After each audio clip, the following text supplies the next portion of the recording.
मैं ऐसे बहुत सारे परिवारों को जानता हूं जो आर्थिक समस्या से जूझ रहे हैं पिछले कई वर्षों से, और इसी वजह से उनके परिवारों के आज की पीढ़ी के बच्चे भी school, college, tuition, coaching centre तक नहीं पहुंच पाए हैं। कारण सिर्फ एक ही है कि उनकी आर्थिक स्थिति अच्छी नहीं है। उनके घर में सोर्स ऑफ इनकम, वेतन, तनख्वाह, आय का जो तरीका है, संसाधन का जो रास्ता है वो बंद है। उनके घर में बहुत सारी मुसीबतें हैं जिनकी वजह से वो ज़्यादा पैसा नहीं खर्च कर पाते हैं अपने बच्चों की पढ़ाई लिखाई पर। बहुत ज़्यादा आर्थिक समस्या से गुजरते हैं ऐसे परिवार। मैं उनको निजी स्तर पर भी जानता हूं और कुछ को तो आप भी जानते होंगे, अपने आसपास जरूर देखिएगा।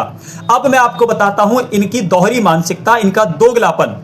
ये ऐसे लोग हैं जो साल के 365 दिन हर तरह के धार्मिक, हर तरह के सामाजिक, हर तरह के सांस्कृतिक उत्सव मनाते हैं बढ़ चढ़कर। ये हर तरह के उत्सवों में, हर तरह की यात्राओं में बढ़ चढ़कर हिस्सा लेंगे। इनके घरों में आपको आए दिन कोई ना कोई बड़ी पूजा पाठ, अर्चना, पाखंड, आडंबर दिखाई देगा। हर त्योहार पर ये बढ़ चढ़कर खर्चा करेंगे, नए नए कपड़े खरीदेंगे, जो भी इनको मनोरंजन से जुड़ी हुई चीजें होती हैं ये उसके लिए व्यवस्था कर लेंगे।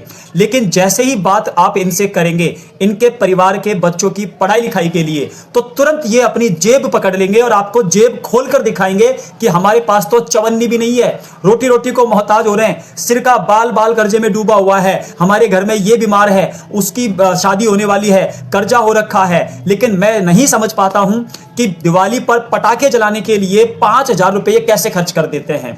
रक्षाबंधन पर पतंग उड़ाने के लिए या फिर मकर संक्रांति पर कम से कम 10,000 रुपये की पतंग उड़ाने के लिए ये पैसे कहां से ले आते हैं। और हर त्योहार पर महंगे महंगे नए नए लग्जूरियस आइटम्स ये कैसे खरीद लेते हैं। और सबसे बड़ी बात, अभी आप देखेंगे कि अक्टूबर का महीना लगभग शुरू हो चुका है और अब शादियों का सीजन शुरू हो चुका है। इनके घर में केवल एक शादी का कार्ड आएगा जिस पे लिख रहा होगा सपरिवार आमंत्रित।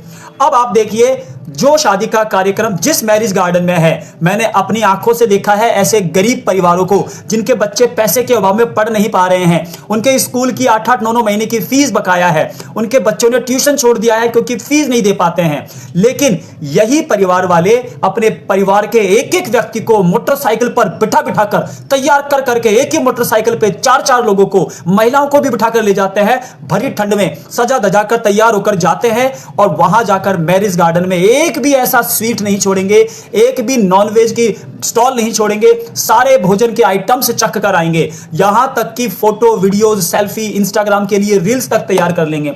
अब बात आती है इंस्टाग्राम रील्स की, तो इंस्टाग्राम रील्स से ये इतने प्रभावित है कि ये अपने बच्चों को फीस भरे या ना भरे, लेकिन अपने बच्चों के मोबाइल फोन में 700 से 800 रुपए का रिचार्ज करवाना नहीं भूलते हैं। इनके खुद के मोबाइल फोन के रिचार्ज भी कभी डिले नहीं होते हैं। डिले अगर होता है तो इनके स्कूल या ट्यूशन में पढ़ने वाले बच्चों की फीस को ये हमेशा लेट करते हैं, यह कहकर कि इस बार थोड़ी सी समस्याएं चल रही हैं। लेकिन कोई सा भी संडे ऐसा खाली नहीं जाएगा जब इनके घर में कम से कम 1,000 रुपए का पकवान नहीं बना हो, और पकवान भी झटके वाला होगा, हलाल वाला नहीं होगा। ऐसे ऐसे परिवारों को मैं जानता हूं।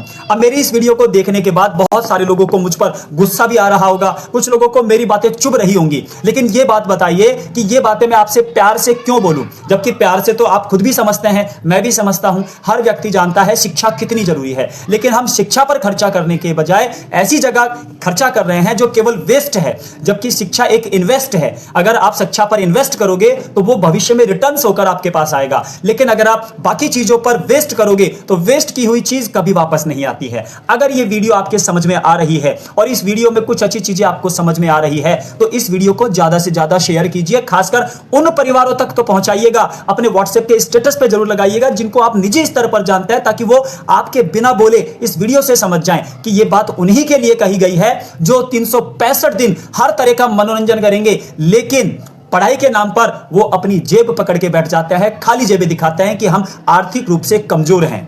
धन्यवाद। जय भारत, जय संविधान, जय भीम, जय हिंद, जय जवान, जय विज्ञान, जय किसान, नारी शक्ति जिंदाबाद, बहुजन समाज जिंदाबाद, मूल निवासी भारतवासी जिंदाबाद, मौलिक अधिकार जिंदाबाद। Thank you.